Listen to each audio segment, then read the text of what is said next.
let's talk about who we are, how I think we should be viewing ourselves. So we're not advisors, we're not financial representatives, we're business owners, right? So I see myself as I'm a business owner, and I'm the CEO of my organization. Now, my little P&L is an organization of maybe 12. Your P&L might be bigger, or your P&L might be an organization of 3, but it's still the same thing. So I don't see myself as, I'm not a financial planner or a financial advisor. That's not what I am. I am the CEO, of my team, and now my specialty in my business is financial planning, right? It is asset management. We're registered investment advisors, right? It's being our client's advisor. And so, and I think that's important because, so think about it from a different context. So GE, and I don't know where they started in their original business, so maybe I do. It was light bulbs, right?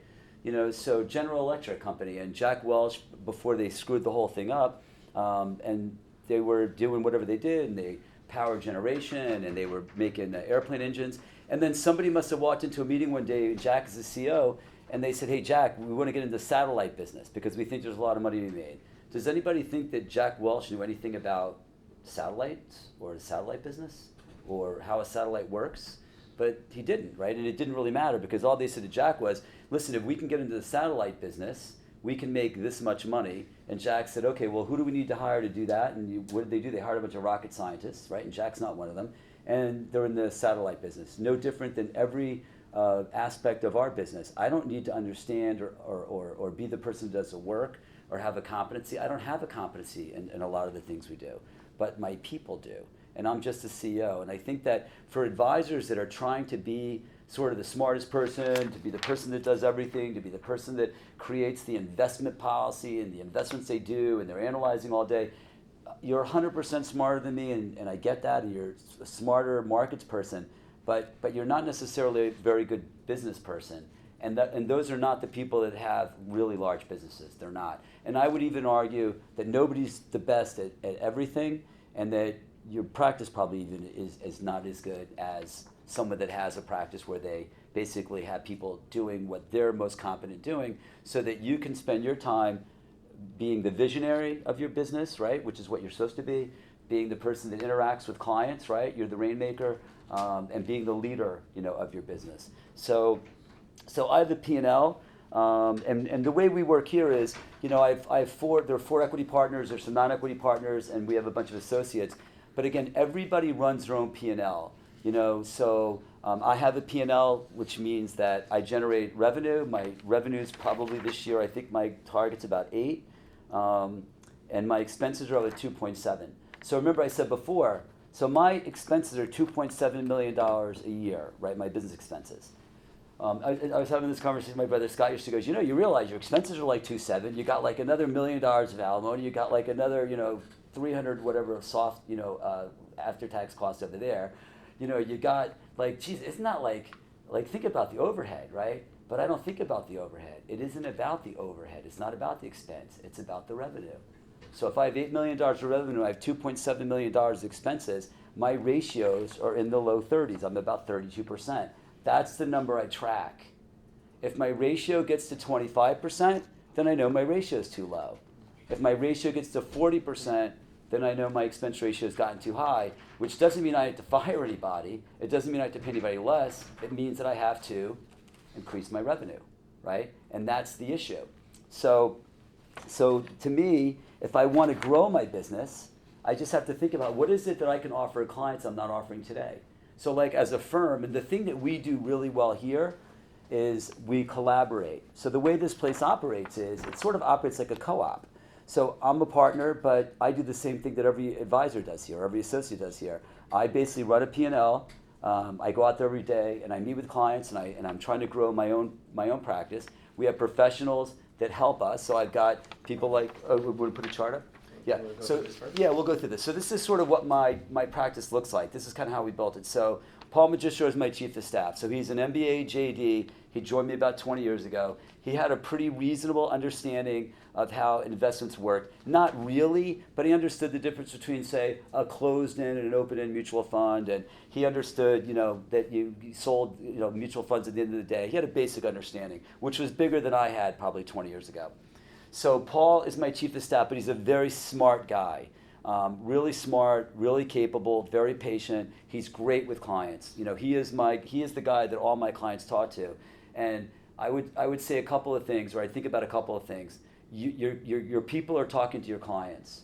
So one, I would ask myself, how smart are these people? How good are these people? And do they like you, right? So if they're dumb, I would really not want to have dumb people talking to my clients. And if you pay them very little, they're probably not super smart. If they don't really like you, then I really don't want them talking to my clients, because these guys always have a choice. If it's Friday and I'm at the beach, and one of your assistants picks up the phone, and you're at the beach because you're rich but they're not, and they're working really hard and maybe you're not, and you're making lots of money and they're not. People are funny. Human nature is, it's not a great formula for admiration and love. Your client calls and they say, hey, is Ricky in? Oh, no, Ricky's playing golf again. Yeah, no, you're never going to get Ricky on a Friday, not in the summer. Yeah, probably not Monday either. Now, he didn't say Ricky's an asshole. He didn't say Ricky's a bad advisor. But what I would prefer is for a very smart person to pick up the phone and say, hey, Andy's in a meeting. He's in a meeting out of the office today, but is there something I can help you with? And they're really smart, and the person on the other end of the phone knows they're smart, and they're not only smart, but they're really experienced, because the average person on my team is probably 15 years with me, right? Nobody leaves, and they don't leave because I pay them really well, and because I don't track their sick days. And if they want to bring their dog in, they can bring their freaking dog in. If they can't find a babysitter for kids, they can bring the kid into the office. I don't really care. As long as the work gets done, right? And as long as they treat my clients the way I treat my clients, we're all good. And I recognize the fact that this isn't just about me, right? Yeah, I want to make lots of money, but these people have to make money, right? And if they can't make money and they can't keep growing their income, what's in it for them? And if there's nothing in it for them, then they're not going to stay. And if you're somebody that keeps hiring people and people keep coming and going, there's a problem. It's probably the most inefficient, most expensive problem for any business. I don't care what the business is, turnover. You don't want turnover, right? You want to find really good, high quality people, and if they come to you and they want more, if they're good, and if that's where the market is, freaking pay them. Don't be stupid. Just make more money and it won't be a problem. So Paul's my chief of staff. Paul makes more money than probably 90% of the advisors in the office. I think that's probably fair. People will say to me all the time, particularly my partners, like, what the hell? And I say, what the hell? Why in the world would I have a problem paying a guy, a lot of money if he is helping me, with this whole thing? I mean, it works, right? My ratios are fine. So he's a very, very highly compensated, paid like an advisor. Although it's so funny, Paul and I had a review last year, and he is making a lot of money. So every now and then, the good thing about making a lot of money is you're making a lot of money. The bad thing is when you're making a lot of money and when you do stupid stuff or you piss your boss off, he really gets nasty with you, right? Because the expectations are high. So I'll say things like, "Hey, come on, seriously? You're getting paid this much and you're acting like an idiot. That's so unacceptable, right?" And then I was asking him, "So in 20 years, how many files have you brought in? How many files have you brought in 20 years?" I'm like, "How is that possible? Do you not believe what we're doing here? People, you live in the community. I mean, come on, what are you referring somebody else to the business? What the hell, right?" Anyway, but he's invaluable. So Jesse does client service for me. So Jesse puts together the stuff every day, gets it from the advisor team, brings it in, he has an understanding of how it needs to be presented, he puts it together. Michaela kind of helps Jesse with that. Danny does my investment operations, so Danny does all my trading. So we have a guy that does trading for the firm, and then Danny does my trading. Kimberly runs my insurance operation. Brett Parisi's my senior analyst. Tyler works also as a planning analyst. And then I have two, call them junior advisors, where those files that Dan was asking about, $1 million file, I give those files to them. They generate a little bit of revenue, but really what I'm doing is I'm trying to I want to meet every client's child. Do you split those cases? Yeah, we work out a deal. They get whatever they generate, they get 80% of what they generate in the first year, and then they get a 25% of the fee trail. all the costs are covered by me. They have no costs, and they get a base. Is there like a rep code, or is there? Yeah, they have a rep There's a code. shared Yeah, there's a shared rep code. What do they? Okay. Yeah, there's a So shared if rep I were- code. If I were hiring a guy like that. Yeah. right, So what I you'd did pay is when him I a hire big- them, I pay them a salary, and then they have this potential to generate revenue, right? And then over time, the salary goes down because and it's working. It works well. But here's the thing: whether you want to have somebody like that or not, here's the thing that I think people should pay attention to. You want to bridge to your clients' children, especially your older clients, right? If you have any clients that are over age 65, you want to bridge because some of these people are going to die. Something's going to happen to them, and that money's gone. I heard a statistic that the likelihood of you keeping money after somebody passes away, I think, is like less than 10%. So it's interesting. As that money bleeds down and so they're already working with the kids, and then Yeah, they're working with mommy the kids. dies, and the money comes to the kids. Is that now that client? Still under Andy's umbrella. No, it's under my no. I mean, listen, no, You're not no. giving- That we don't count. That's not finding revenue. That's helping to keep the revenue. Yes. Yeah, I'll give them a hug, but no, they don't get paid for that. Yeah. So, but there's a couple of different thoughts here. One is that we want to basically be able to keep the money, especially these older clients. If we don't have the kids, we will not keep the money. I have a meeting next week. A guy's a partner at one of the big law firms in the city. His dad's a physician. He's my client a long time. Mom's got some medical problems. Dad's like 71 years old. I was at the house 2 weeks ago, 2 months ago. I said, hey, Dan, I want to meet, who's the sort of leader of the kids? And he said, oh, that's Adam. Adam, if something happens to me, and I said, if something happens to you, who am I going to get the phone call from? Who will I need to deal with, right, if something happens? And he said, Adam. And I said, great, tell me about Adam. Adam's a partner in a major law firm in New York City. Adam's a prospect. So Paul Magistro calls Adam and says, Adam, your dad suggested we give you a call. We've been his advisor for 20 years, and I think it's time for us to meet each other so that if, in the event that something happens, I don't want you calling a stranger. And I've got a meeting with Adam, and by the way, I'm on the phone with Adam to set up my meeting, and Adam shares with me that he doesn't have a financial advisor. So would I mind actually having a conversation with him about his personal stuff? And I said, geez, Adam, unfortunately, we're not taking on new clients this year, so your timing's bad. Yeah, and I'll see him next week. So we want to talk, we want to know all of our clients' kids. I had one in Tuesday night. Unfortunately, there are 3 children. The boys, 2 boys and a girl or a woman. The boys are, pretty well off. They don't want to talk to me, but she's the local one, and she was in my office. We had a 20-minute meeting. I just wanted to talk to her, shake her hand, with her parents there. I'm the one. If I can do anything for you, if anything, God forbid, ever happens, I'm your phone call. Because at least I have a fighting chance, to get the other 2. Because she's going to say, oh, I know him, he's great, mom and dad love him, whatever, right? I also want to meet parents. So for your 40-year-old and 45-year-old successful clients, I want to meet the parents. Because a lot of times these parents have money, and it's a pretty easy referral. So I say to the kids, what's the situation with mom and dad?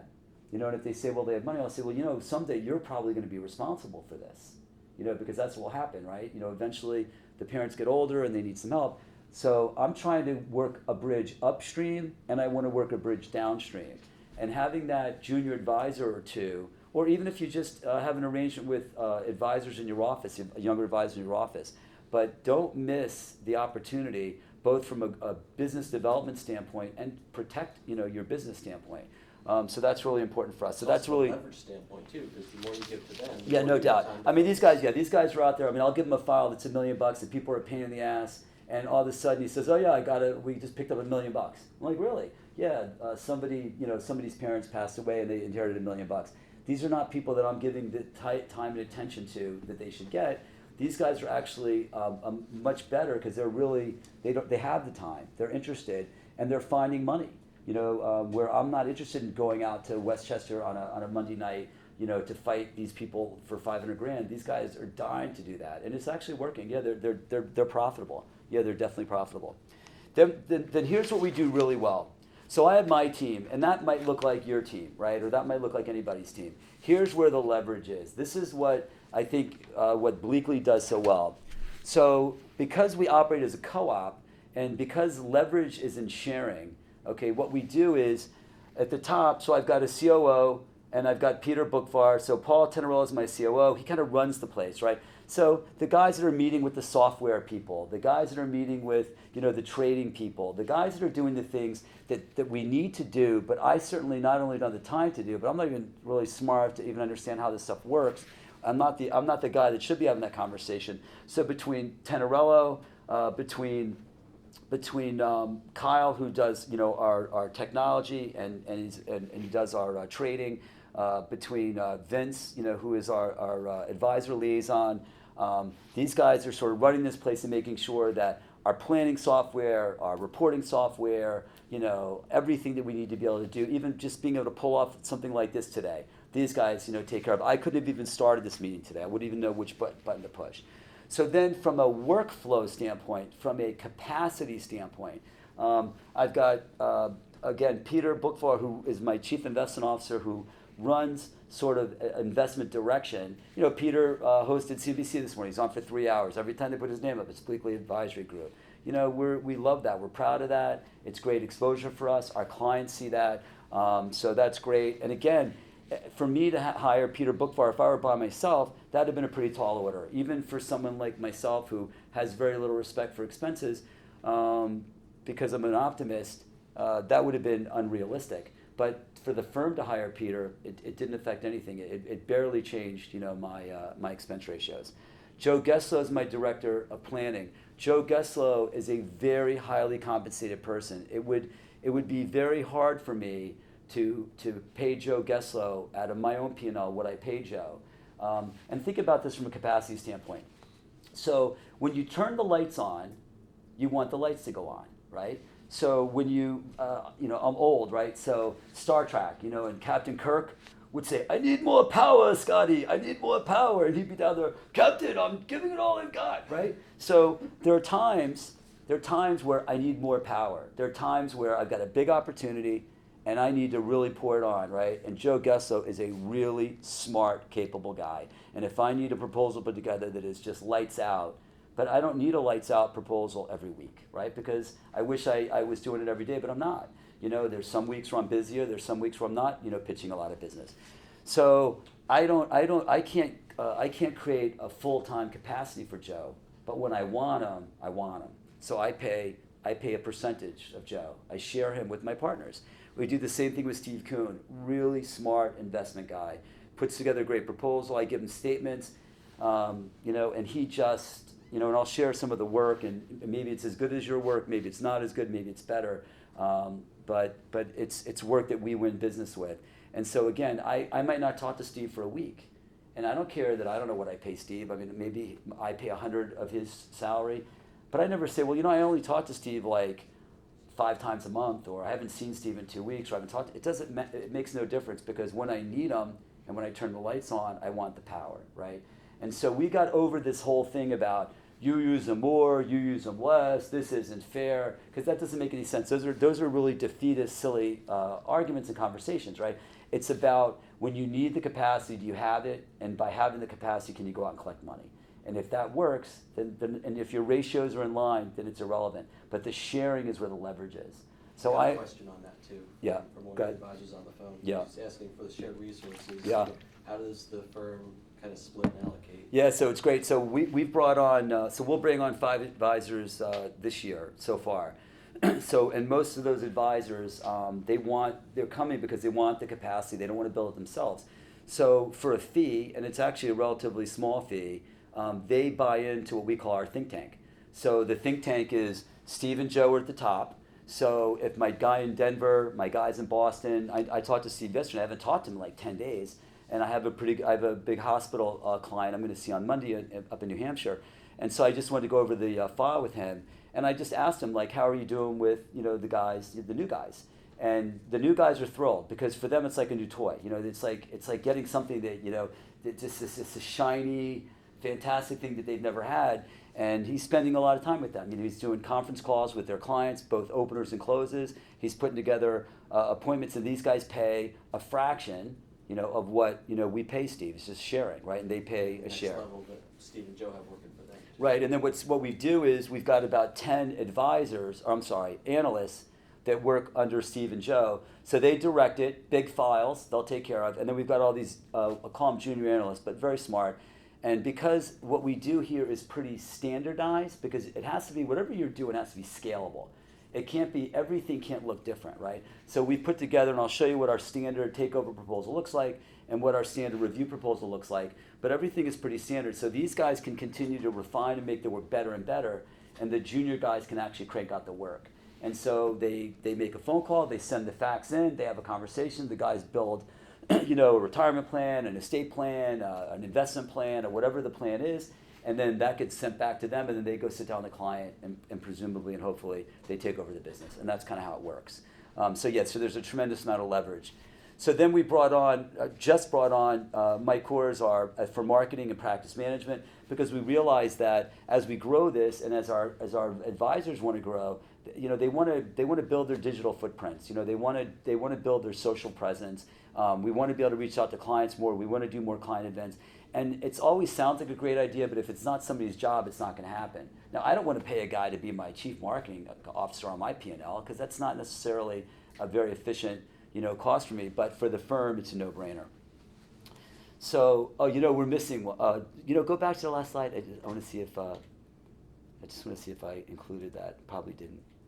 Okay, so what I'm missing on my own personal team slide, maybe the most valuable employee I have is my driver, right? So I hired a driver about 10 years ago. We don't drive every day. He's annoying as hell. He never shuts up. It's like I pretend to be on the phone just so that this guy won't talk to me, right? But he's always on time. He knows the city. And here's the thing. So I pay him, I guarantee him 3 days a week, and I pay his health insurance. And I don't even know what I pay him, $25 an hour, I think. So he gets 8 times $25 an hour, 3 days a week. He probably, on average, doesn't work more than a day and a half. I mean, there are weeks where I don't see him. In the summer, my schedule's different. Mondays and Fridays I'm at the beach. There are days where I'm just on the phone. Whatever. And I couldn't care less, because it's the same thing. When I go into the city and have lunch on Tuesday for one meeting, talk about the most inefficient, disastrous way.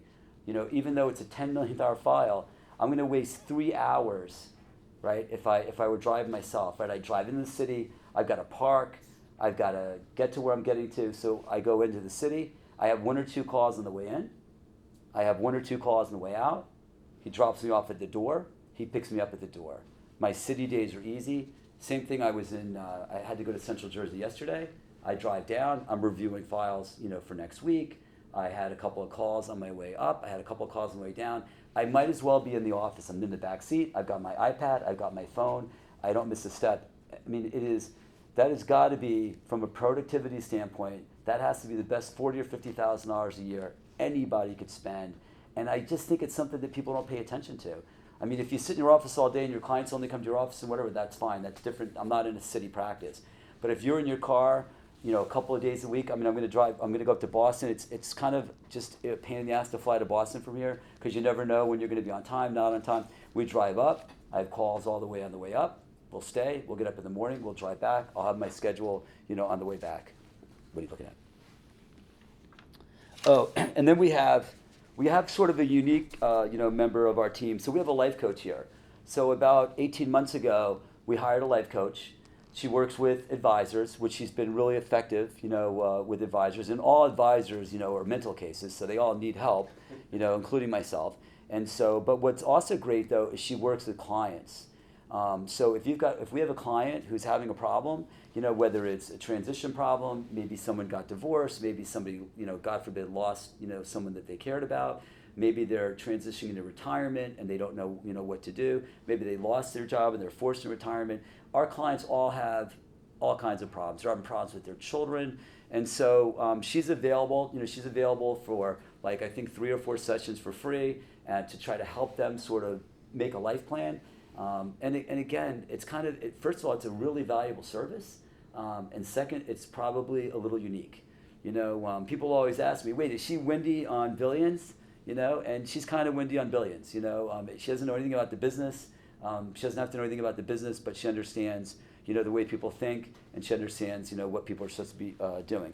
So all of these people, when I go out and talk to somebody, for an appointment, I have all of this firepower working for me, which means they work for them, and I pay a fraction of all these, and all of these people, the advisors all basically get for free, because this is what the house pays for. The house pays for, the really top, top talent.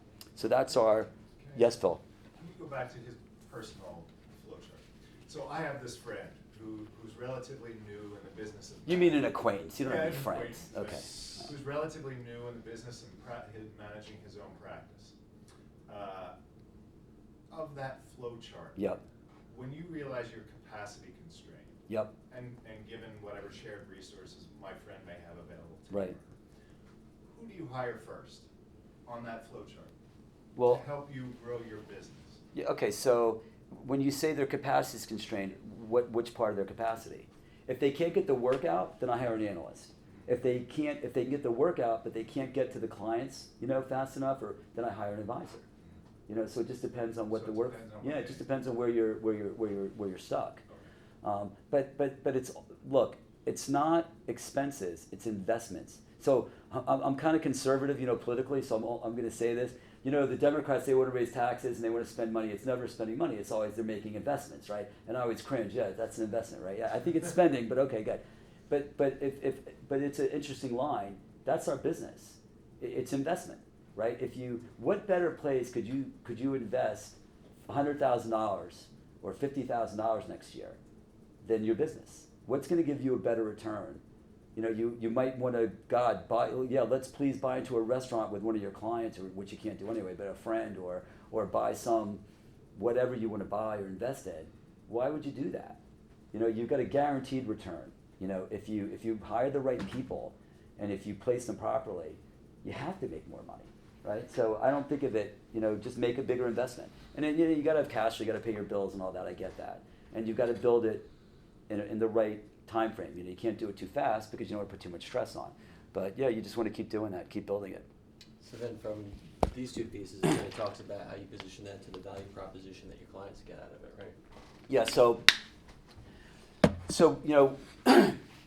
the value proposition, for our clients, and again, if people think that you're just the custodian of their assets, right? If they think that, not that anyone uses the word broker anymore, I guess, right? I don't think anyone uses that word anymore.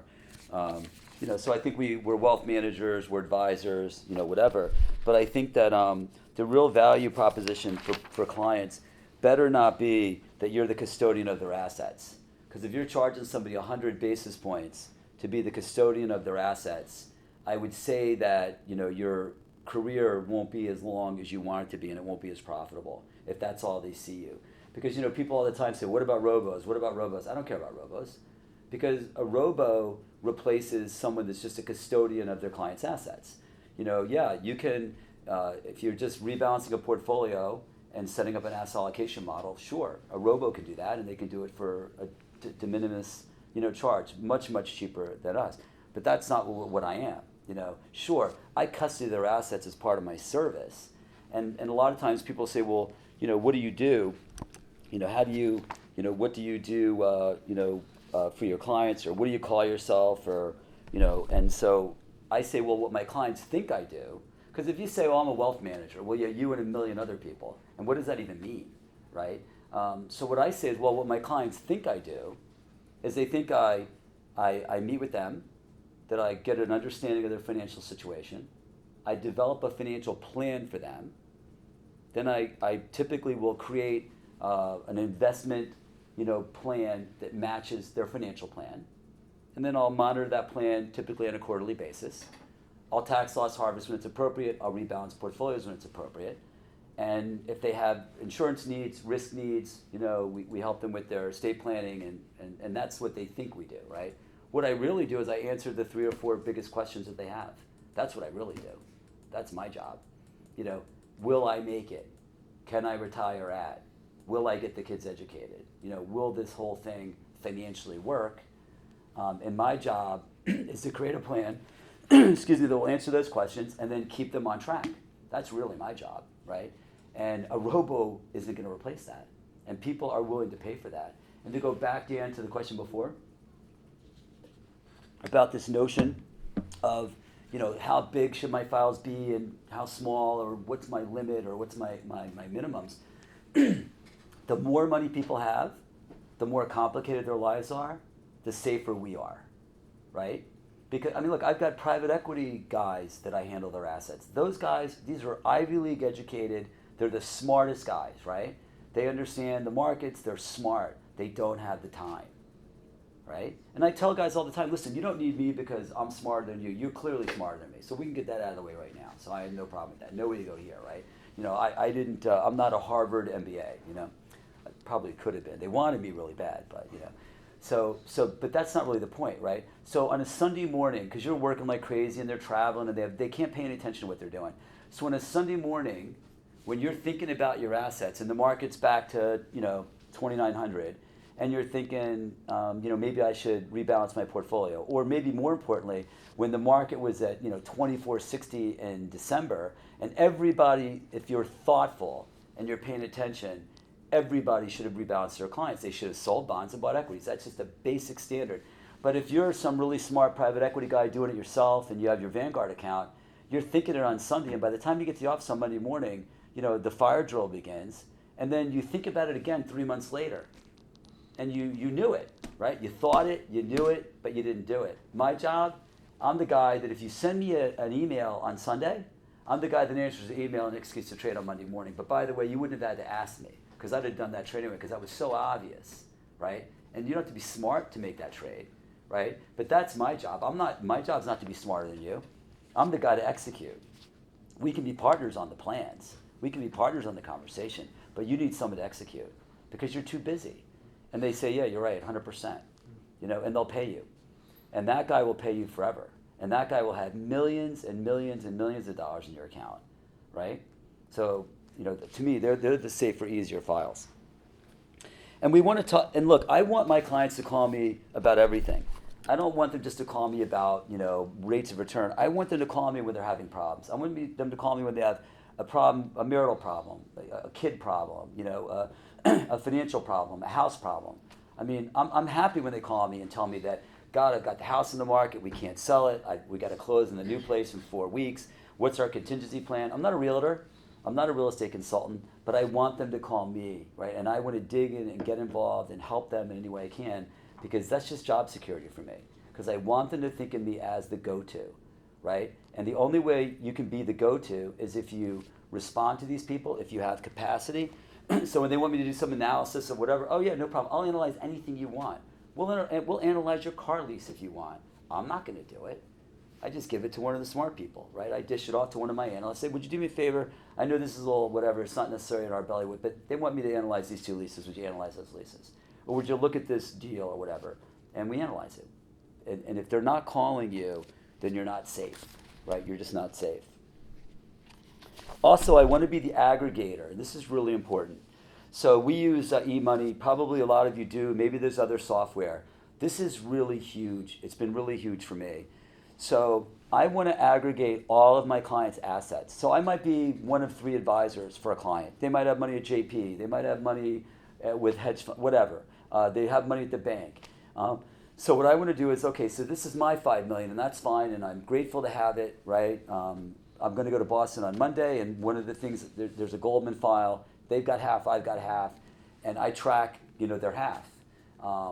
And I want to track everything. I track the 401ks, I track the other advisors' money, I track the bank accounts. We track everything on eMoney. The clients love it because it gives them an aggregate view, but they track it on their Bleakly eMoney. So it automatically kind of makes me sort of the aggregate advisor, right? Because all of the assets are on their eMoney. And I have a person who spends a fair amount of time. Part of his job is to just get everyone reconnected, get them on, and then reconnect them, because this stuff falls off quite a bit. And so, we're aware of it. And when I review with these people, I review. Who's doing that with them? My guy is Tyler. Tyler. That's part of Tyler's job. It's what Brittany did. Yeah. So, and when I review with them, I don't just review my assets. I review my assets. I have my Bleakly assets, and then I have aggregate, right? And that aggregate might be their 401k, but I want to be in touch with that. I want to show them that aggregately, because I talk to people about the idea that you have to have a full view, and that's part of my pitch, right? That you give me your money, let me be your advisor, let me tell you what I do. And part of what I do is I give you this 360-degree view of your financial world, right? And you can have it all in one place. People love it. And then what ends up happening is we know where the money is, we're watching the money, and it migrates. And I'm sure we pick up, 10, 20 million bucks a year just from sort of picking off, these accounts. I'm sure I'm going to pick off a really nice account next week. Finally, I've been working this thing for years, and I think they finally realize that I give them better service. There's no reason for them not to have it here. And I would even, if I weren't actively doing that, I wouldn't even know where the money was or what it was doing, or I wouldn't even be aware of it. So everything is aggregated. Really, really huge for us.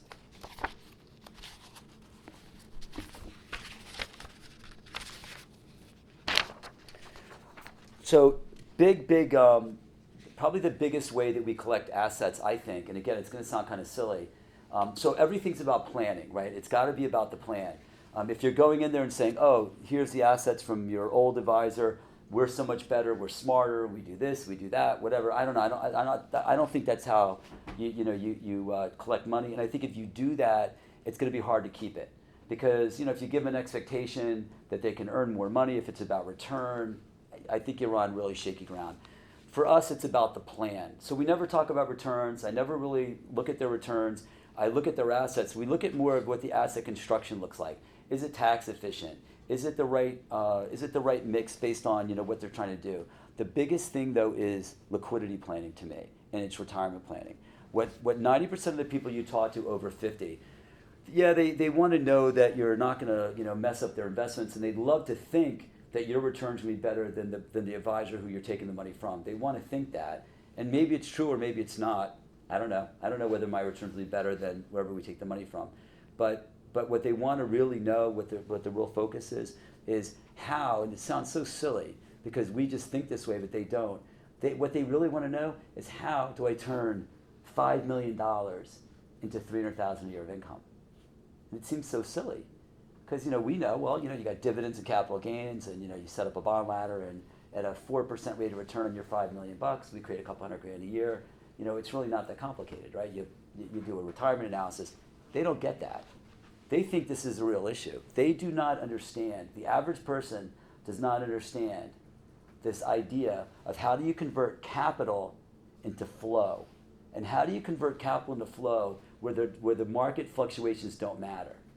I can't tell you how many people give me their money. They've been doing their own thing. I had a guy in here yesterday. I had his brother as a client, and this is a guy whose brother kept telling me, my brother's telling me, why would you hire somebody? This guy's writing his own covered calls. He spent a year writing his own covered calls. Real smart guy, technology guy, whatever. Nice guy, very nice guy. So I get his brother, it's a nice account, and I'm really late to the table on this. So his brother's referred to me by a portfolio manager at Lord Abbott. So I call the guy, very nice guy, and he says, listen, I think the world is aim, but I've already interviewed 3 advisors and I've already basically signed paperwork with one. And I said, well, okay, but would you be open to a conversation? So he said, yeah, I'll have a conversation, but just so you know, you're really late. And I said, I get it. So he comes in and we have a really good meeting because I ask him a whole bunch of questions that nobody's asked him, because all they're focused on is, my funds, your funds, return, whatever they're telling him, but it's not what the guy really wanted to hear. And what I'm focused on is that he just left his job, he's not sure if he's going to work or not, and he's really hung up on this whole idea of what's the flow going to look like? How do we create, money? How do we create it safely? What's the liquidity plan look like? Talking about should he work, should he not work? I gave him a bunch of options. It was really just about the planning and the numbers, which is kind of silly because it's the easy part, right? And so we have a meeting, we have another meeting, he brings his wife in. I'm like, and then the guy finally said to me, why are you working so hard? I know that this can't really make that much of a difference. And I said, well, look, you're a really good guy. It's a $5 million file, so it's a decent file. And I'm competitive, and I've spent we've spent a lot of time already. We want this file. I tell him, I want your file, right? So we get the file, but all along he's telling me his brother's saying, you should never pay an advisor, blah, blah, blah. Sure enough, his brother calls us last week and says, I'd like to come in and have the meeting. What the guy says to me is, I'm 55 years old. I'm starting to think about, he's still 10 years retirement, but he knows it's going to get complicated because in their mind, this whole idea of converting capital to income is complicated. It's not complicated, but they think it's complicated. thank God they think it's complicated, right? And so it's just become, it's where all my money comes from. You know, we show them, you know, we do the plan, we do the retirement analysis, but then we show them how we organize the assets and where the liquidity comes from. And every retired client I have, part of our review, just standard review, is the liquidity plan. Every year, you know, where does the liquidity come from? So I always say the same thing to them. So here's the good news. We have 4.5 years of liquidity in front of us. We don't care what happens in the market. It doesn't matter if the market goes down because we're not selling, because we've got our liquidity already established. And they're so relieved by that. So I never get a phone call. You know, I don't get a phone call from my 80-year-old, you know, client, the market's down, whatever it's down. She doesn't call because she knows that I tell her 4 times a year that her liquidity is fine and it doesn't matter if the market's down. And when the market's down, if it's down enough, we're just calling to sell bonds and buy some equities back. We're just rebalancing her portfolio, and she gets it. You know, so that is really, really huge. And I think we have liquidity plan in our example. So let's, why don't we just, You want to jump to that? let's talk about business model real quick.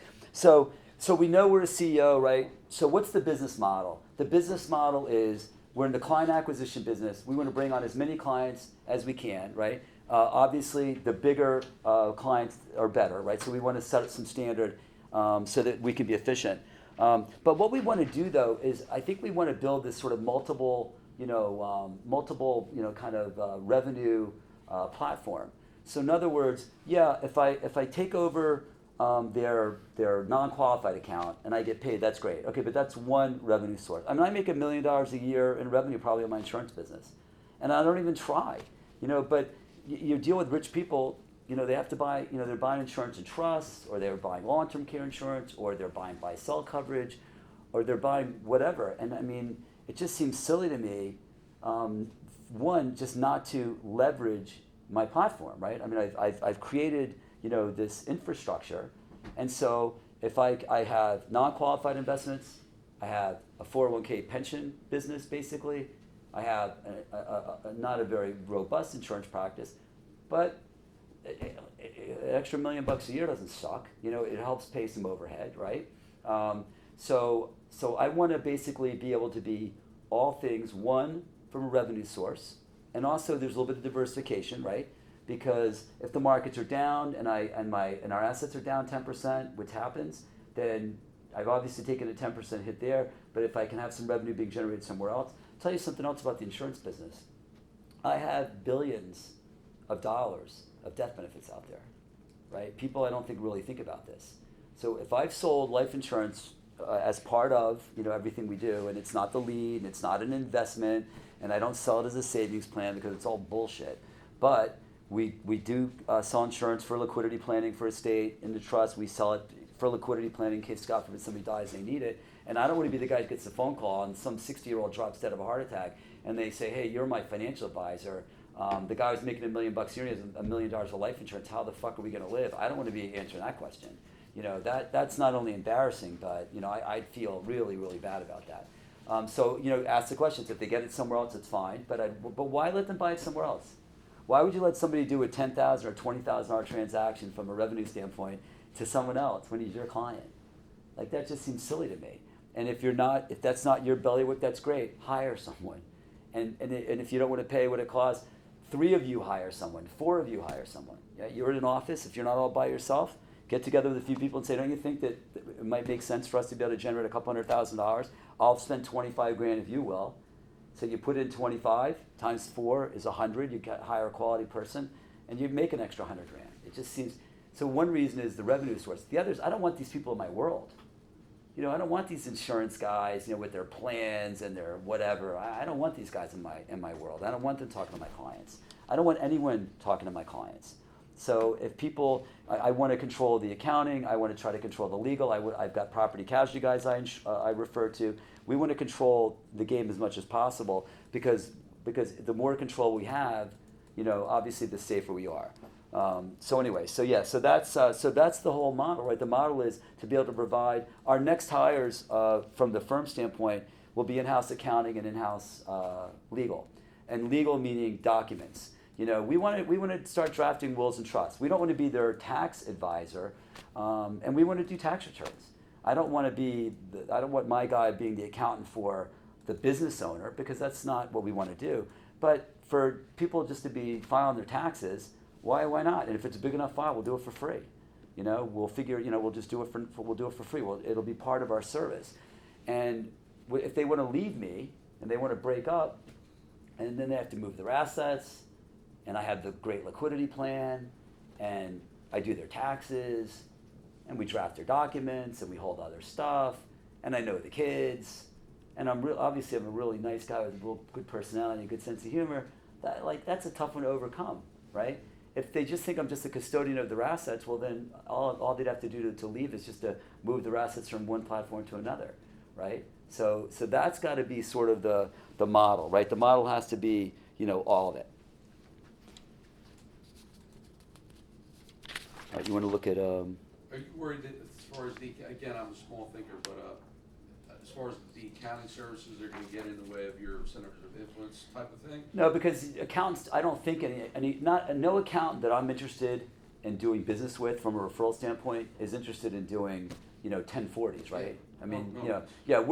I'm talking about, tax service. Okay. I'm not talking about accounting. We don't want to do accounting. We don't want to do accounting because I don't want the liability, and we don't want to do the accounting because I don't want to be competing with other professionals. But I tell you, I don't really get a whole lot of work, from the accounting community, and some of the accounting community is competing with us. Yeah, of course. So, to me, that's not really a concern. And my biggest thing on the trust side and the wills and trust side is they're just charging too much. I need a simple will and trust for a $2 million file. They're not rich people, and the guys want to charge them $6,000 to $10,000 for basically a prototype document. Yeah. I'd like to say, look, we can do it for $2,500. We're not going to do it for free, but we'll do it for $2,500. It's a simple. We control everything. We know where everything is. It's not a difficult process. And they're like, wow, that's awesome. And plus, it's housed here, right? So, that's sort of our take. That'll be our next hire. That's sort of a goal for the next 12 months. So let's talk about process real quick, and then I want to dig into a file. So our process is always it's not. I never show anyone anything first time I meet them. I hope no one does. The process is a fact-finding, right, process. I go into a meeting. I have no expectation. I'm a blank page, and I want to go in and I want to ask as many questions as possible. I want to know everything about these people, and I want to get as much data from them as I can. Once I get all that information, and I have to get all the questions answered that I need in order to, make a pitch, right? In order to make a proposal. And I think everybody kind of knows what those questions are. Obviously included in that are statements, but you want to ask questions like, again, I said before, so you're talking to me, you have an advisor, like, what is it that you don't like about your advisor? And they'll tell you all kinds of things. And then I write it down. Because some of the things maybe aren't even rational. Maybe they're just weird people. But I don't want to do the thing that bugs them, right? And they'll talk about maybe they don't like the reporting. They don't like the technology. They want to talk to me too much. They don't want to talk to me enough. And you make a note. And if this is somebody that maybe needs more contact, and they're telling you that, then you know that that's a client that you want to have more contact with as soon as you get the file. So it's all about, and it's not just a questionnaire. It's an interaction. You really want to get to know them, right? And you want to get a sense of who these people are. So you really want to have, a conversation, and you want to understand what they're really worried about, and you want to understand what's going on with their kids, and you want to understand what's going on with their parents, right? You really want to understand, the whole picture. And then we basically take that information, we go back to the think tank, or to whoever your think tank is here. They create the proposal, and then we go back with the proposal and we present. So why don't we look at let's look at a file. Takeover or review? Takeover. So let's just go through a takeover proposal. So again, to me, and we're not going to go through this whole thing, but so the heart of the heart of the takeover, in my opinion, everything is around the retirement plan. And I said this before. All they want to know really is, are they going to be okay? I think people kind of get the joke. The market's the market. That you might, advisors, everything that they read and hear, we add no value, right? If you look at the press, right? We're basically just a bunch of parasites that just charge them fees when a robo could do it cheaper, right? So it's not as though I think that they're looking for the advisor to add huge, investment return or additional value. What they really are concerned about is they want someone to answer the question, am I going to be able to retire? So every proposal, even if it's a 45-year-old, I want to engage these people in this retirement conversation. So on the fact finder, I ask them, so when do you want to retire? How much money in today's dollars would you like to think that you're going to have net after tax? Because I'll figure out the inflation. How much money will you save, over the next 20 years or 10 years or 5 years? Will there be an inheritance, because that has to get plugged in. Will you sell your primary mortgage or primary residence and maybe buy a place in Florida? Will you keep your primary residence, buy a place in Florida? Will you sell all your residences and rent? All of that data that I'm collecting is for one purpose, right? It's because I want to be able to create this document. And so you look at it, and I've got old IBM 401k, old Lord Abbott 401k, self-directed, joint Lord Abbott. Yeah, this is the guy that it took me like 5 meetings and I was a little late to the table. And this was our initial proposal. And net income said he needed 210,000. We're going to keep it to age 100. We always have the conversation though that they're not going to spend the same amount of money when they're 65, when they're 90, right? Inflation will be inflation, but people just don't spend the same amount of money. But if we were to be conservative, we kept it the same. We throw in some weddings. They have a couple of kids. I asked them, what does a wedding cost? 20,000. Yeah, mine's. Yeah, I wish that were my daughter getting married next year's wedding. Yeah. So we plug that stuff in. He's got some rental income. We plug it in. His wife makes some money for the next 10 years. We plug it in. We make assumptions about what they're going to make on the money. We make a assumption cheaper for cash because we're holding a bunch of cash. And they've got real estate, blah, blah, blah. And then the recommendation is, because there's only really one recommendation other than we go through the retirement analysis, invest your assets into a well-balanced, diversified portfolio. And they had a lot of cash because he left Lord Abbott and whatever. So that's sort of the cover page. And then we have this document, and a lot of you people might use this. It's e-money generated. And so when we go through this thing, we're looking at, we show them that in the first year of retirement, what do we got here? So they retire, it's 210,000. The current living expenses are 35,000 and 842 in the last year. So in the last year of retirement, it'll be $842,000. They'll need $24 million in total assets, right? That's what they'll actually spend over that. So when people start to look at this stuff on their own, it freaks them out because the numbers look so big, right? And this is why they think they need help with this. So we go through this, and I really focus on two things. I go back, Vince. I focus on, so see the living expenses. The reason it's 35,000 is because we caught him. We only had a couple months to go. It was in the fall. So 216, 222. So I want them to see that, the living expenses go up, every year, right? And then, we and then Back up 1 second. and then what I want to show them. Those are like the weddings. Yeah, exactly. When the weddings come, and the younger one, it's later, so there's inflation. Yeah. And then the other thing I focus on is go to the portfolio values.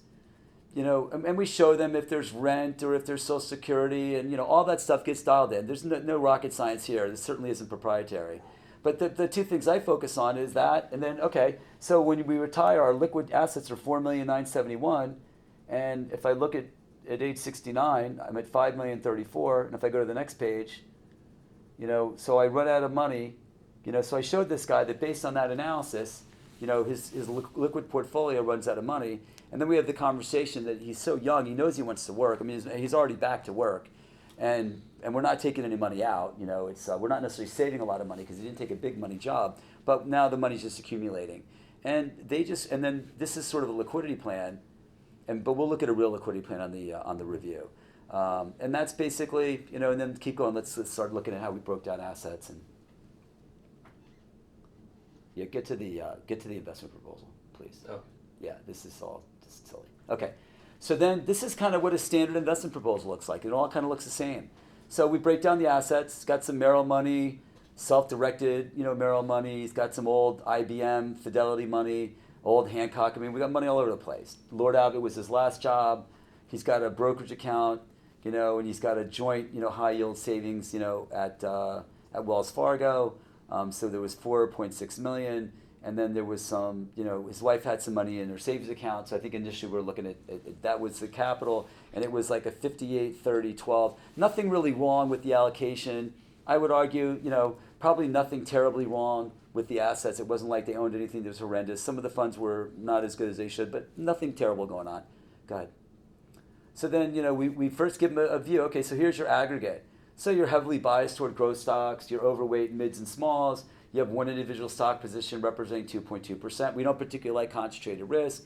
You've got 5.3% international. We would argue you're a little underweighted there. You've got no emerging market exposure. We'd like to have some. He's got a smidge of world bonds, multi-sector bonds at 28. We don't like high yield right now. He's got 23%. So we're just kind of, picking things out. We're looking at average duration, on bonds. Not bad. We want to be shorter. I'm sure you guys do as well. And the average expense ratio on their funds are 78 basis points. We're more like 45. So we're just sort of laying it out. And then what my guys do, what the think tank does, is they start to break these down into their components. So, you're holding $551,000 in cash in your personal account and $321,000 in cash in a business account. We propose replacing a bulk of that cash in an ultra short term. At the time, we were getting 2.47%. So he's like, wow, and you know what? I'll hold your cash in a no-fee account, right? You don't have to pay me to hold your cash because I'm interested in getting, the other money, right? And eventually that cash will migrate into the investments, and I'll get paid for that as well. You're holding equities in your qualified account. There'll be tax as ordinary income when you withdraw at retirement. So we like the idea of asset location. So taxable bonds and 401ks. If you've got a big guaranteed account, TIA might pay 4%. Why would we own bonds in a non-qualified account when I can own 4% guaranteed account with no fluctuation, NAV risk when interest rates change? So I'm gonna overweight to that. Every account doesn't have to be the same because the allocation is an aggregate allocation being household, and we're paying attention to taxes. And so now we're having a conversation that I'm not saying that you're not having because I don't know what your conversations are, and I don't want to assume it because I'm sure some of you are doing a better job even than we're doing. But the average advisor is not having this conversation, and now all of a sudden they're thinking, wow. He's not saying, your funds suck and your returns are shitty and he'd be better. They're actually having a conversation and they're really digging into your assets and they're being thoughtful, and this sounds interesting.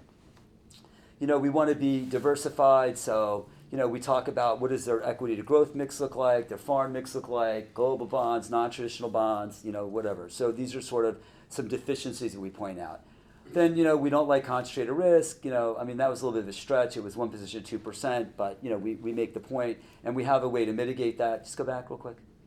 And then investment vehicles must be well constructed, and we talk about whether they've got too much with one institution, whether their expenses are too high, whether managers have left, where they have this money and they don't even know they're not even there anymore. So again, we're just pointing all this out. So then expense ratios, and again, we talk about the idea of what their expenses are, where we are, what total fees look like, and I think my chief investment guy loves this last thing, right? This is where Vanguard tells how much they think we add. Yeah. So he found a study that said that Vanguard says that the average advisor or a quality advisor adds 300 basis points of value. So Steve likes to put that in there. It's probably whatever. We believe.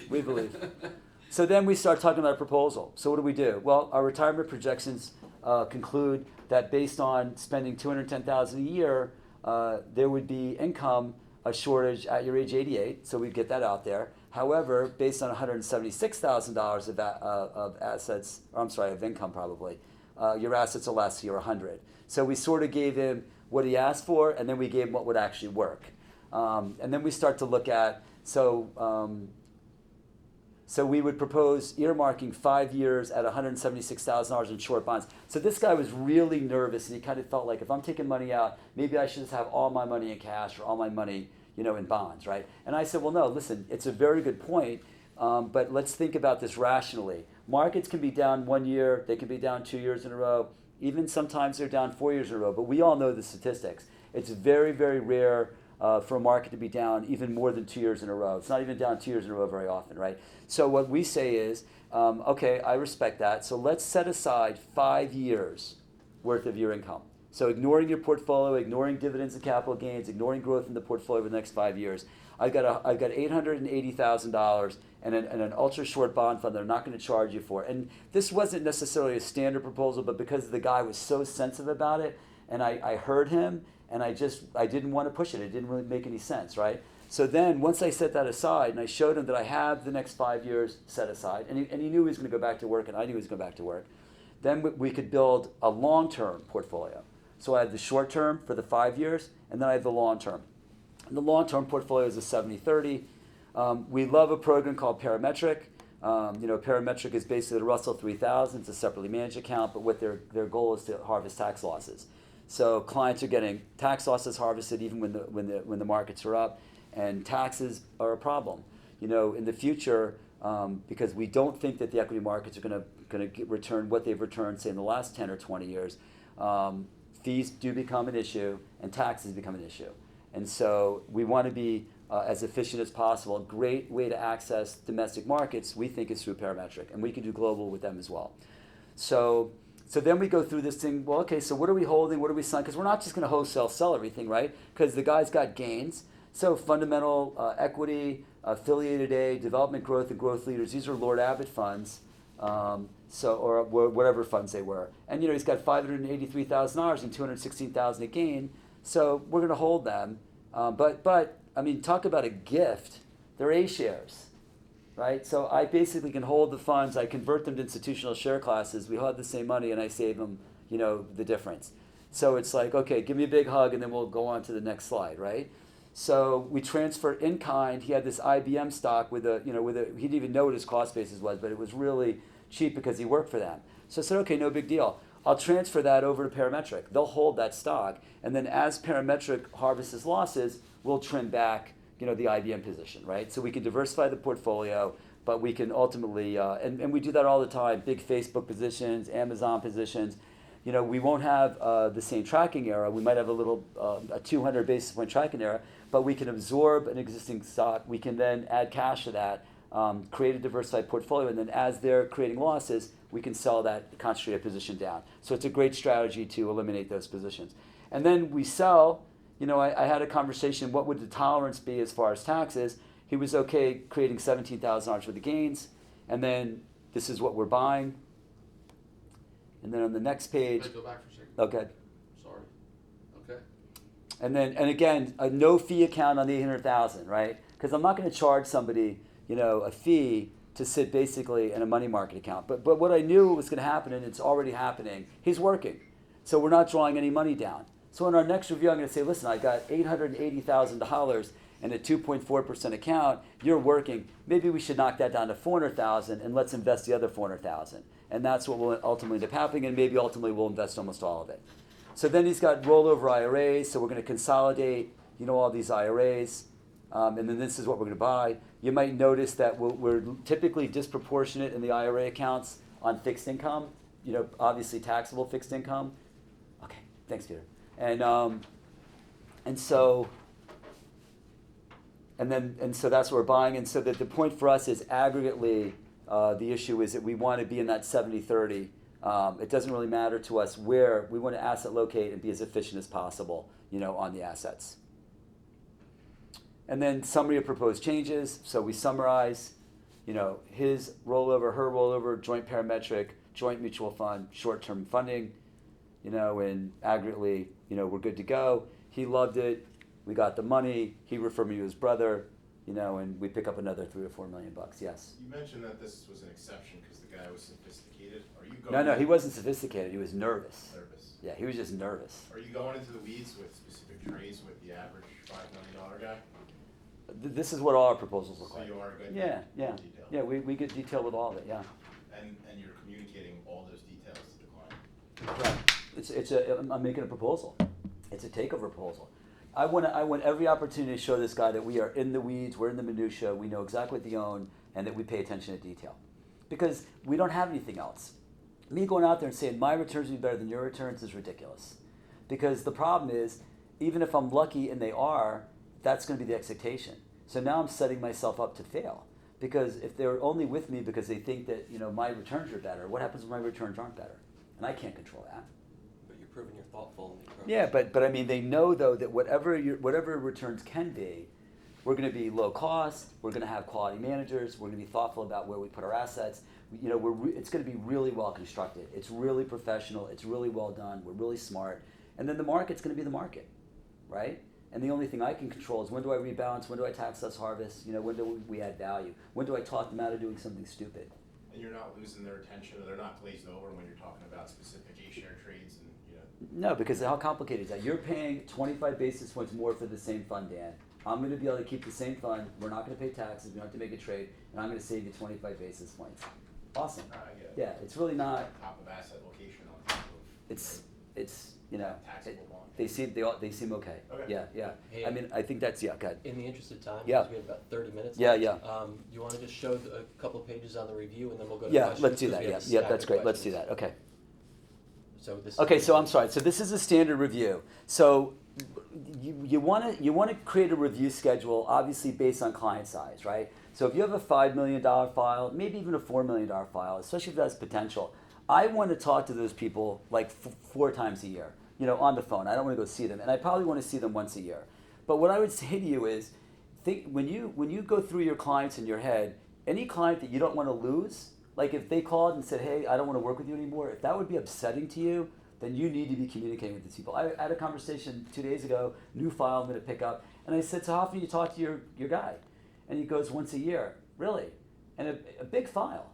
And I'm like, really? And a pretty good firm too, one of these Chatham, RA, And I said, okay, well, I'm going to insist that we talk more than that. I'm going to want to talk to you 4 times a year. We don't have to see each other. It doesn't have to be, half an hour. But we need to be touching base together and talking about your assets and your plan, more than once a year, for me to be comfortable. And he said, great. So a big file 4 times a year, a smaller file twice a year. And again, if it's a small file in my deal, I have the kids do it. My younger advisors. Go back. Okay. So this is here's your assets. So this is just a basic standard review. They've got individual stocks and joint stocks and blah blah blah. In the middle, it's your aggregate, a summary. Remember, I track everything, although this isn't really a great example of that. But so I have aggregate because it might be assets I'm not custodying, but I'm tracking it on e-money, and then assets that are my assets, and then they own some individual stocks. So I kind of like to show the individual stocks, and I'm always missing cost basis, so I remind that I'm looking for stuff. Okay, go ahead. So then on the individual stocks, this client kind of likes us to keep in touch. So my analyst will kind of just give a quick, down and dirty on the positions. Hold, sell, buy. Obviously, we own a lot of this stuff because it's, it's the taxes. If they had more money on the non-qualified side, I'd roll this stuff into parametric. But most of the money I have with them is qualified, so I can't really do that.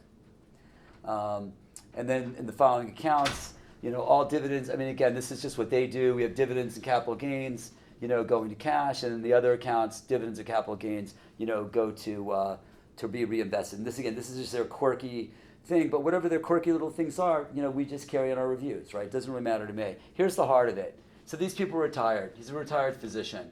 So we've got RMDs. So we let them know, did we satisfy them? Did we not satisfy them? So we're basically satisfied. Then the planning node. This is the heart of it, right?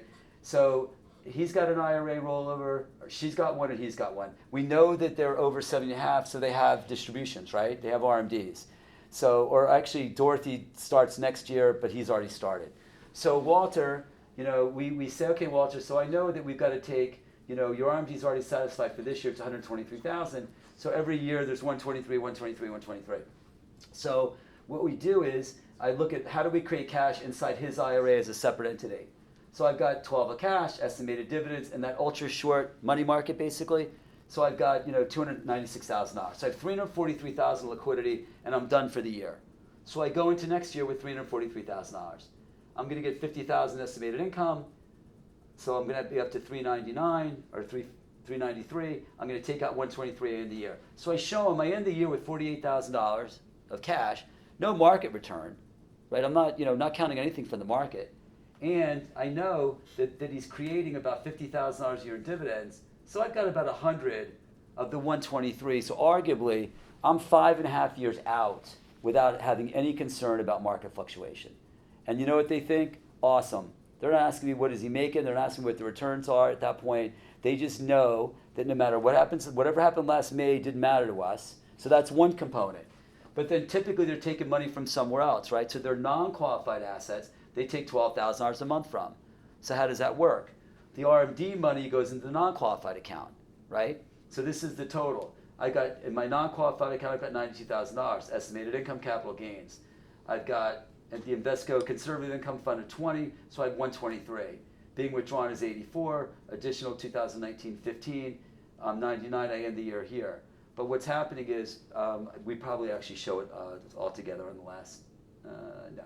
So then in 2020, in 2021, in 2022, and in 2023, I end 2023 on this, $144,000 distribution, I end with $46,000. So, I'm sorry, here's my RMD. So the RMDs are 123, Dorothy's RMD is 728.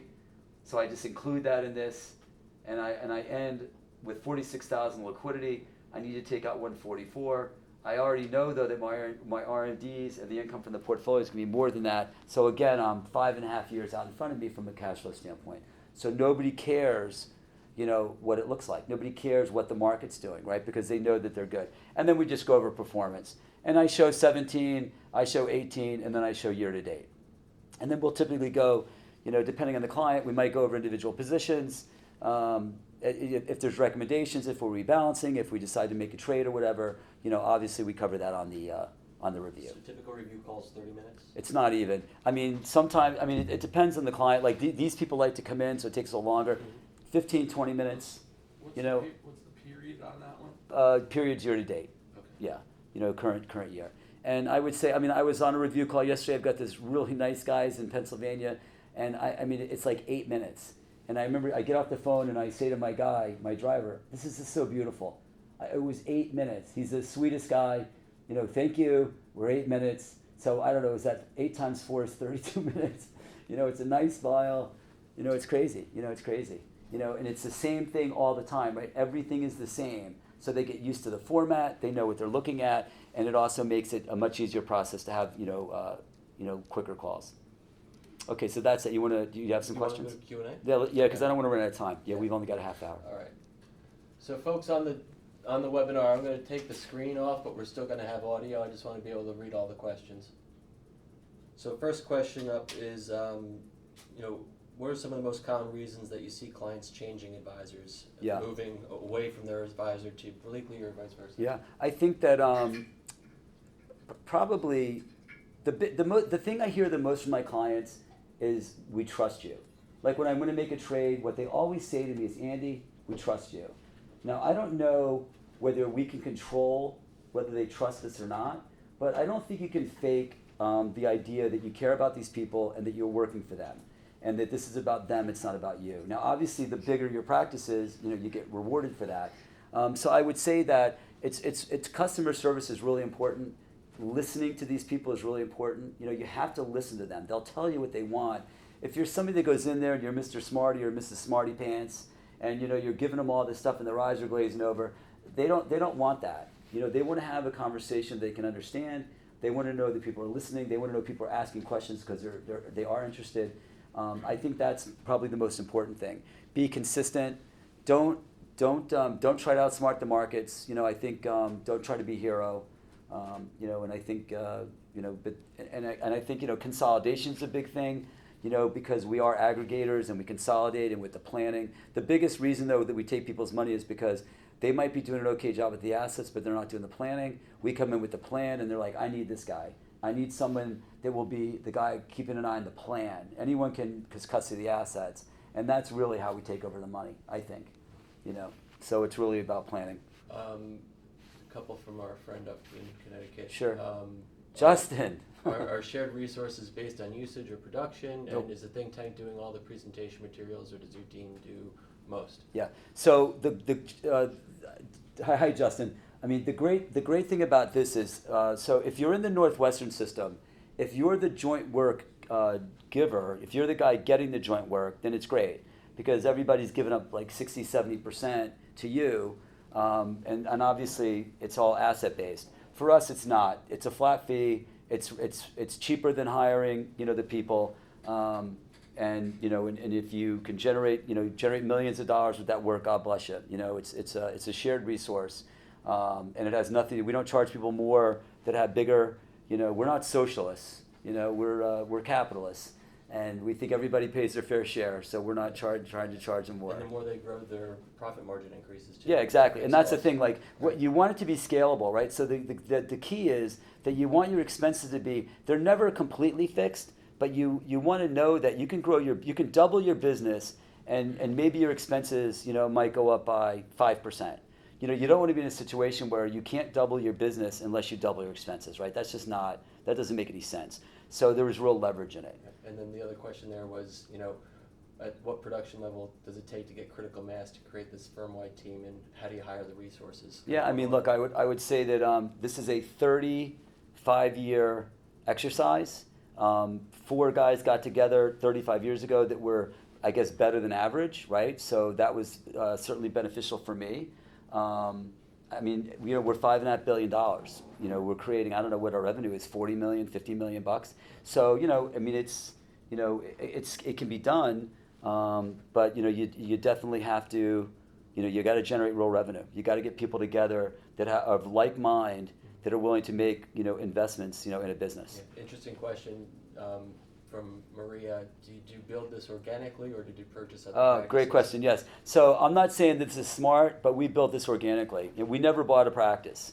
So we'll bring advisors on, and our advisors have business, and I don't know how they've built their business, but and that's really relatively new to us, because when we left Northwestern 4 years ago, we spent the first 3 years really building, the model, the scale, building our management team. We didn't want to recruit people if we didn't think that we were really ready. And so in the last year, we've really started to bring people on.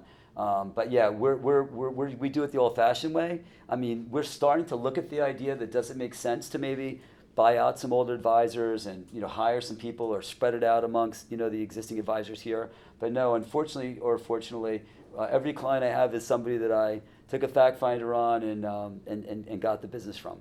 There's an advisor sitting on a rooftop in Nantucket Sound at the moment. Oh, that's great. That's He great. wants to know if you Dickhead. still write down your goals and what your current Absolutely. goals are. Yep. Absolutely. Yeah. So now, again, I want to. The biggest thing I track is I track my, my net collected assets.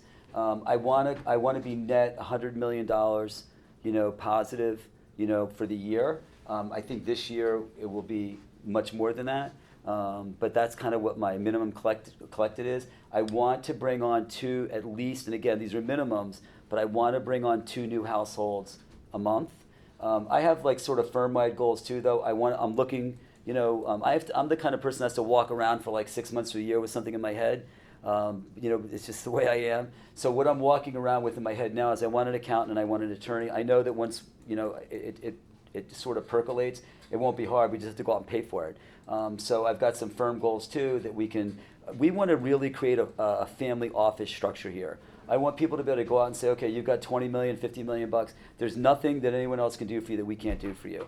And that includes your taxes, your documents, your custodying your assets, making, terrific plans, doing all of that. And so, but those are the things that I'm kind of focused on right now. All right, 2 more. One is, what are 1 or 2 things over the last 10 years that had the greatest impact on your success or the success of the firm? Yeah, it's infrastructure. Every time we hired a really smart person, when we hired Steve Kuhn, we hired Joe Gessler first to do planning. Remember, when you're in the insurance business, it's about planning, right? You want to show people that if you die, you don't have enough money, or really where the big sales was when exemptions were at 600,000.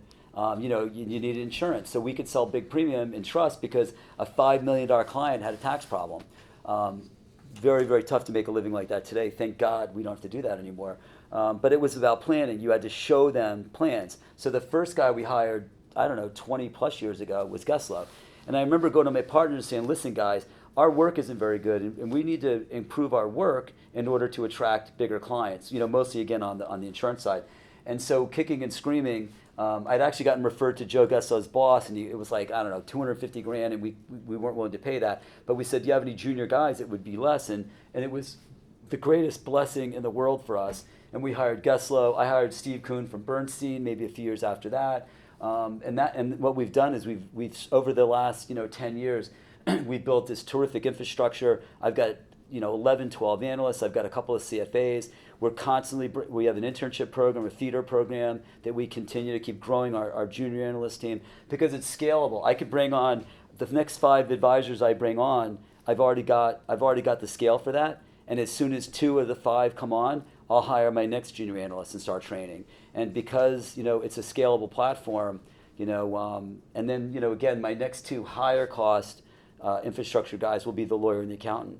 And then I don't know after that, we'll just figure it out. Whatever the world's doing, whatever I see someone else doing that I can't do, we're going to hire that person because I don't like to lose in competition and I don't like to be embarrassed. And to me, it's embarrassing if there's something that someone else can do that you can't do, so that's sort of our thought. Great. 2 more. One is, how did you move to independence affect your business in the firm? Yeah. So, we're way up. I think Northwestern thought that we were gonna somehow clients thought that they were theirs, and I think that they somehow thought that clients cared, that it was their money. So about 98% of the book moved. We've collected so much money in the last 4 years because our capacity. We're on 5 different platforms. We're doing things now that we didn't even know existed, 4 years ago because it wasn't available to us. Our reporting is better, our assets are better, our approach is better, our efficiency is better, everything is better. So I'm just mad. My brother was really the catalyst for that because he hated those guys. He just thought they were, bad. And, I didn't feel that way, and I kind of felt like it was all working, and if it works, don't fix it if it's not broke. But he really pushed hard, and finally we just realized that we were tired of saying that, no, we can't do that. And yeah, it's been the best thing. I just wish we would have done it 10 years earlier. And so I guess somebody had heard what you said about multiple platforms. From a custodian standpoint, what does that mean for us? Yeah, so, well, from a custodian standpoint, we have 5 different custodians we work with. But when we talk about this sort of revenue generating platform, it's more like, I didn't talk about this. Okay, so the qualified plan market, right? So Jesse James robbed banks because that's where the money was, right? So I have a pretty robust qualified plan business. And I do that because, you go meet a company, if there's 10 or 20 or whatever $1 million in a 401k plan, that's pretty good business. It's not complicated. A lot of people either avoid it or don't understand it. If you spend a weekend, you could make yourself an expert on 401k, defined benefit, which today is mostly cash balance, profit sharing, knowing the difference between comparability, profit sharing, whatever. There's some nuances, but it's not a lot of nuance. And if you can go out into the world and you can target that, then what happens is I let my junior guys run around and actually talk to the employees, and then they collect money inside. So I kind of look at my qualified plan business as sort of another revenue stream. I look at my advisory business as revenue stream, and then these people need insurance. They need long-term care insurance, they need life insurance, they need disability insurance, they need buy-sell agreements. I have insurance people here. I don't look at illustrations, I don't run illustrations, but I understand the concept. So I give all the details to these guys, and they put it in my proposal, and every now and then, I think I made like $80,000 last month selling long-term care policies. Lincoln, we just sold like 4 or 5, and they're big tickets. And I don't know, it wasn't in my plan, but my client needed it. They were going to buy it from somebody. It just seems silly to me. Why would they buy it from someone else? Why wouldn't I service that business? And why wouldn't I get paid for it? So.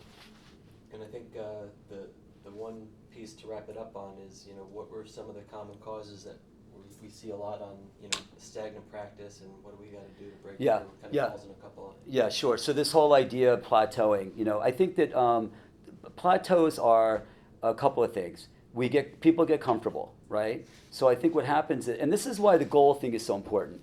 If you set goals and your goals are about growing your practice, and if you're faithful to your goals and you look at your goals on a weekly, monthly basis, and you really analyze and be honest with yourself, right?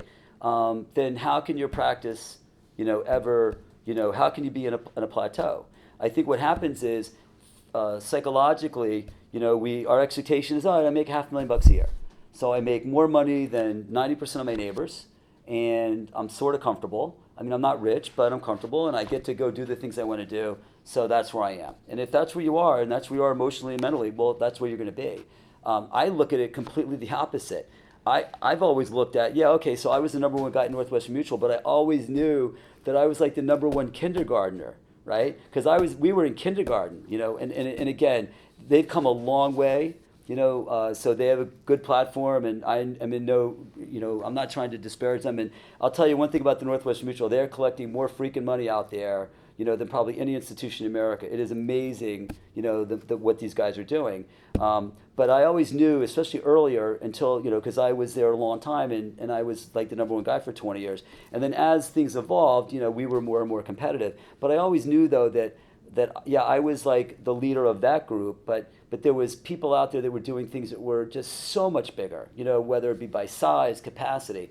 So I never looked at who was doing less than me. I always looked at who was doing more than me. And if you don't think you're doing that much, then you don't stop. You just keep striving to be. I just want to get to where the top 2% of the people are. I mean, there are people out there that, you look at Barron's. I'm not even a Barron's 100 advisor. I'm a Barron's 100 New Jersey. But there's 100 people in the country that completely blow me away.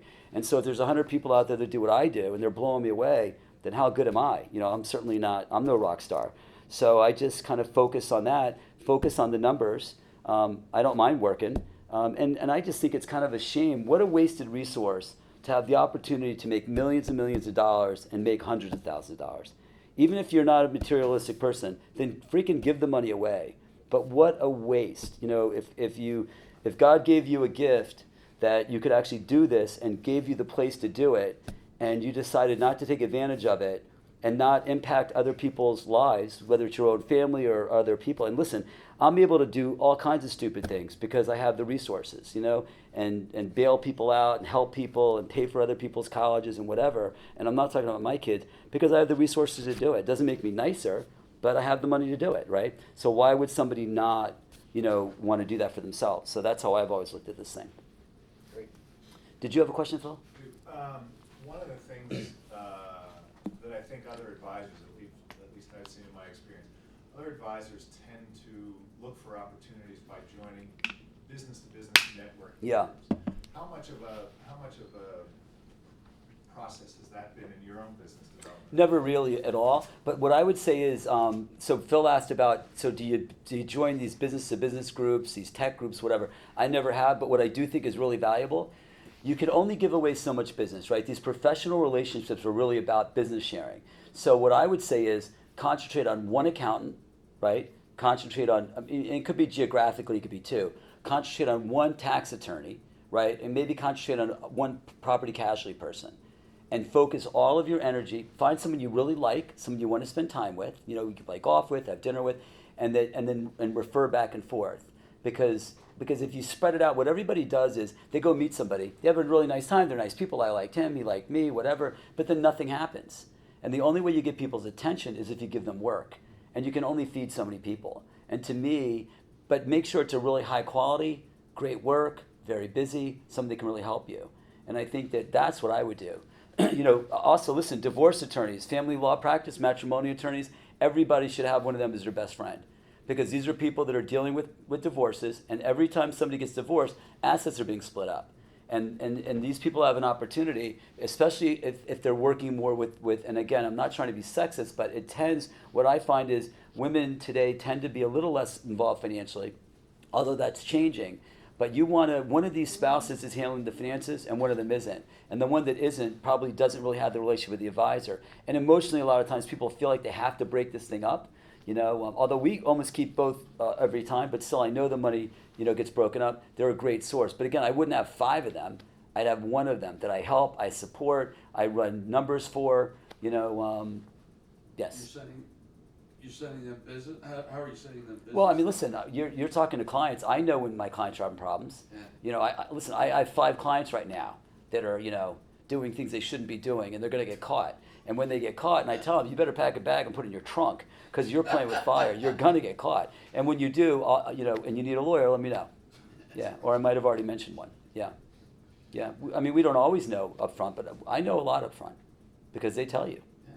Yeah. There was a 2-part question specific to comparing Northwestern to the RIA model. Do you want to kind of take that, or do you want to say, let's take that offline? Yeah. Well, I mean. Say that one more time, Vince? Yeah. So there's a couple of folks from Northwestern Yeah. on the call, and they want to know kind of a feel for pros and cons versus Yeah. the captive insurance agency Yep. market and the independent. Okay, so yeah, so the pro is if you're the joint work recipient, then obviously that's good, right? So if you're getting fed, I would say that's good. Now, what I would say is I was being fed tremendously, right? Because you guys were feeding me. What I found, my nervous thing about leaving was I was going to lose the joint work. And in my last 5 years, I was doing a ton of joint work, and I stopped prospecting, because why would I have my phone ring every day? In hindsight, the best thing that ever happened to me was getting away from that.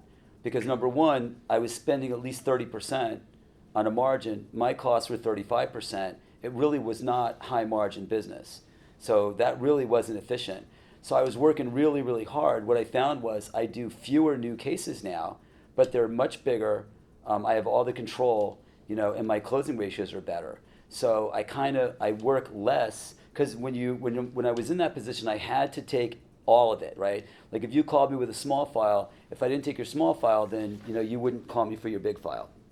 And then from a fiduciary compliance standpoint, they scared me, and I kind of felt like I didn't like the idea that I had to do something like, for example, having insurance production having any impact on my grid. I hated that. I hated the pressure of it. I wasn't comfortable with it. And then there's just so many things that we can do that we couldn't do, because the problem with any institution, not just Northwestern, but any institution, it's all driven by the attorneys and the accountants. It's all about compliance. It's all about lowest common denominator. And the problem is that some of the people on the phone from Northwestern are big producers. They are not the lowest common denominator. But the problem is their practices kind of get controlled within that pool. Because the thing is, if I let you do it, I got to let everybody else do it. And to me, I don't know, it was stifling. I've never been happier. I haven't had a fight with anybody in 4.5 years. My life is so peaceful because I don't have to fight for everything that I want to do. I don't want to do anything that's not compliant, so that's not an issue. But if it's something that the world is doing, I can do it. And so it is definitely, I'm much happier and I'm much more peaceful. Makes The a huge work, difference to the clients. yeah, but I mean, and look, the work is fine. Your guys' work is fine. You guys do a great job. You're good planners. It's all great. You're not doing anyone a disservice. It's really not been as much. It's benefited my clients, but it's really just benefited me. It's made my life so much better. Yeah. Love to have the flexibility. Is that Any other it? questions in the room? I think we're done, guys. I think that, do me a favor. If you thought that this was a waste of time, don't put your name to it. Okay, it'll be less hurtful to me.